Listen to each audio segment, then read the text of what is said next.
La démarche du documentariste, c'est ce qui me passionne le plus. C'est vraiment cette idée de pouvoir creuser, rencontrer, pas tout à fait savoir où on va à ces moments-là de documentation, et s'imprégner de réel, de vécu, d'expérience. Je suis Jonathan Millet, je suis réalisateur et je fais partie des 10 to Watch cette année.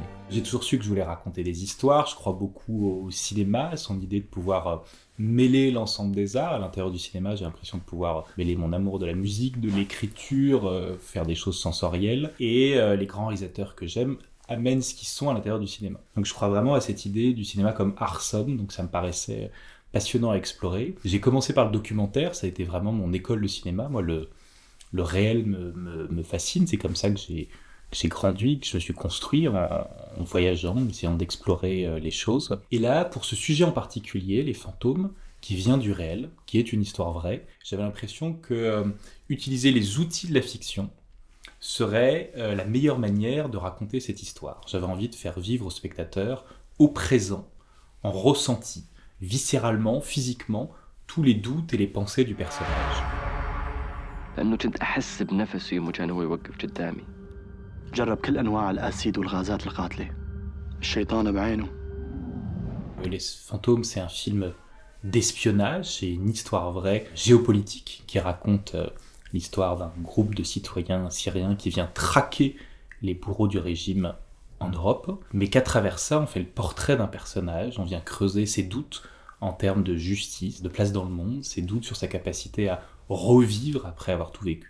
هاي الخلية انوجدت من شانه هو واللي مثله اللي هربوا من سوريا لازم ينمسكوا ويتحاكموا. شو صاير معك بسوريا؟ كنت بساعدنا.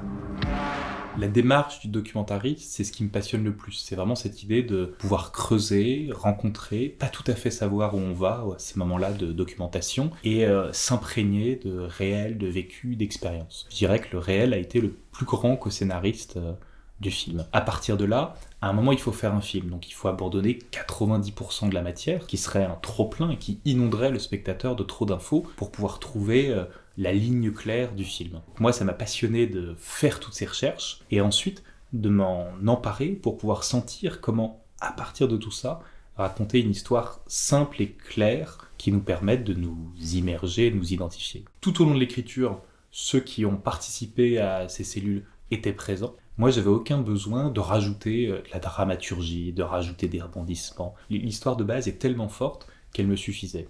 Donc dans le fond, mon travail, ça a plutôt été d'épurer, de choisir quelle information on allait donner au spectateur et de laquelle il n'avait pas besoin. Je crois que mon grand projet de mise en scène pour ce film, c'était, avec un sujet aussi lourd, avec un sujet aussi dur, de plutôt créer des images mentales chez le spectateur. Et donc dans ce cas-là, il valait mieux que moi, mon image, elle crée du hors-champ, c'est-à-dire qu'elle soit plutôt simple en soi, et que le son vienne au contraire poser du ressenti et venir faire naître des images mentales chez le spectateur. En l'occurrence, c'est un film dont l'un des sujets, c'est la torture. C'était évident pour moi que ça n'apportait rien de montrer des images de torture. Par contre, les faire suggérer, que chaque spectateur vienne créer ses propres images, c'est d'une part beaucoup plus puissant, et puis le spectateur voyage avec ses propres images. Le grand projet du film, c'est de faire converser, c'est d'impliquer, c'est de donner de l'espace au spectateur, c'est de l'amener à devoir réfléchir avec le film, à faire un trajet avec lui. Ça demande un tout petit peu d'attention, mais quand ça marche, alors tout est beaucoup plus fort. Et le son permet d'impliquer, parce qu'il donne juste les bonnes clés de compréhension pour pouvoir soi-même suivre le film avec ses propres images enfouies, ses images mentales, et alors il se passe quelque chose. هو اللي بستراسبورغ. من قبل سمعت صوته كمان بشتوتغارت. بس بعرفه أكتر من أي حدا تاني. بعرف خطواته، ريحته.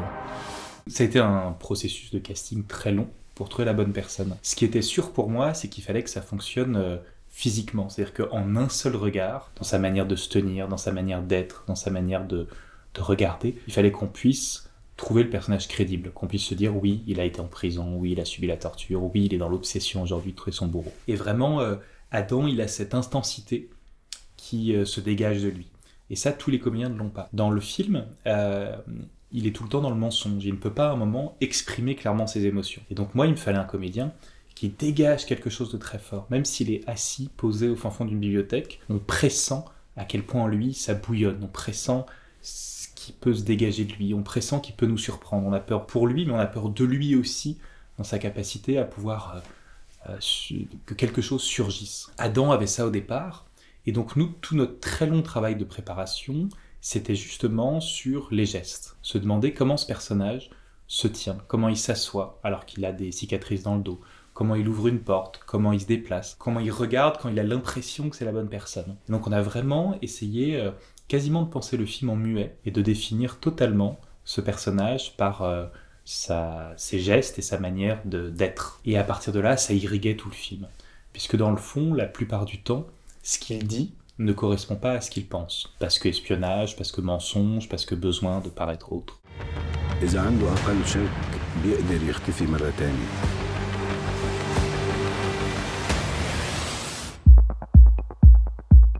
Les Ten to Watch, c'est magnifique parce que c'est vraiment mettre en lumière, nous les réalisateurs, mais aussi les films. Et moi, c'est un premier film c'est toujours fragile, un premier film, ça a toujours besoin d'un peu de lumière.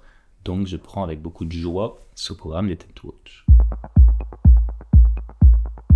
L'après les fantômes, je vais repartir sur un projet de fiction. C'est vrai que j'ai eu l'impression avec les fantômes de découvrir un tas d'outils, d'avoir envie de les amener encore plus loin, et donc de faire un film qui se plonge dans les tréfonds des pensées d'un personnage, ça me paraît extrêmement excitant.